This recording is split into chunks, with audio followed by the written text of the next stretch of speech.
Good morning and welcome to European Democracy Corner. Please introduce yourself for our viewers. I'm Ingrida Šimonytė. Currently, I'm a member of the Lithuanian Parliament. I work in the Committee for National Security, but also for the Committee of European Integration, where I'm the Vice Chair of the committee. And in 2020-24, I was the Prime Minister of the Lithuanian Republic, so quite well informed and involved in accession process of our Eastern Partnership countries, Moldova, Ukraine, and also others. During your mandate as Prime Minister of Lithuania, you were one of the greatest supporters for Ukraine and, of course, for Moldova. With what thoughts are you coming to Moldova in 2026 at this forum? Well, I think the situation has moved forward significantly since the time I was a Prime Minister, because at that time, of course, we had this kickstart of the accession process after a very long freeze. And I must say that Lithuania was a strong supporter of EU accession of Moldova, of Ukraine, also Sakartvelo, which unfortunately chose the other path, at least for now, long before it became cool, so to say, because we were seeing this as a very important geopolitical step 20 years ago along our own membership in European Union. So for us it is very encouraging that the process is actually happening, and I want to congratulate all the Moldovan citizens, Moldova, for opening finally the fundamental chapter. What lessons should Moldova take from the Baltic states regarding the European integration process in this euphoric period, because it is this political... Well, I'll speak about it during the conference, because I think this is very important, and there are several key things that you need to to understand. That is a never-ending story, as a matter of fact, because once you join the EU, you will still have to do a lot, sometimes not very popular things, sometimes things that will not be so well taken by your society, sometimes complicated things. So it's not just that, you run a marathon, you are at the finish line, and that's it. That's it. So for this, what is very important is to have a very wide support in the society for the EU membership. And for the support to be here, you need to explain the benefits of the membership every day, basically. Because in our country, what I think keeps us among the top Euro optimists in the European Union is the cross-party support, but also the whole society support for the EU project.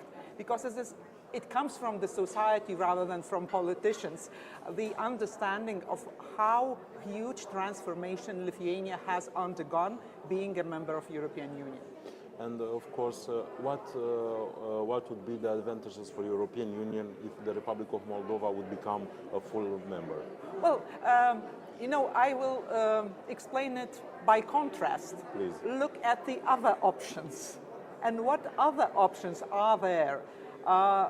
Is this, unfree, autocratic world where you have those centers of power that tell that they are fighting for traditional values and for good things, but in reality they just fight for power and for influence, and they want to get back to Soviet Union, and I think nobody in sane mind in Moldova would want to get back to prison.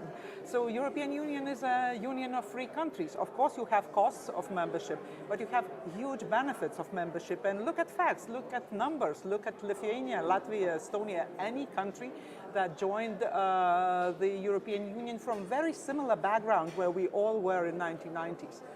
But now we're quite different. The Baltic story is one of success, Erdogan. How will enrich European Union when Moldova will become a member? What are the advantages that Moldova will bring to the European Union? What are the strong points of Moldova?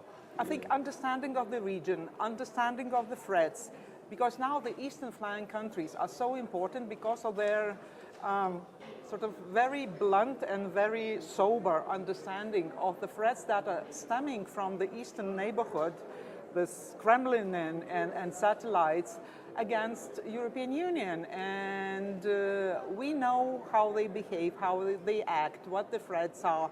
You've faced lots of real-time challenges like meddling in elections.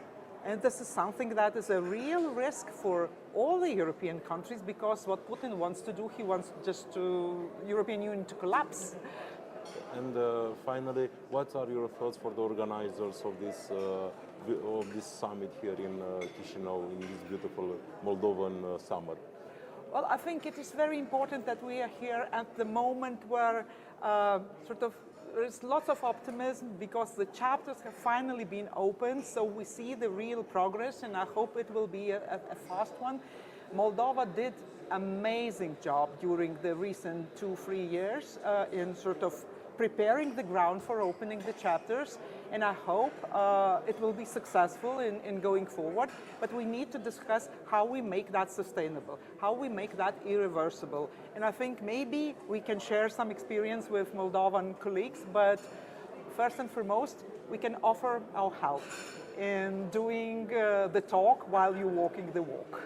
Thank you very much for your time, and again, thank you for all you have done to support Moldova during our time of need. Thank you, Godspeed. Thank you.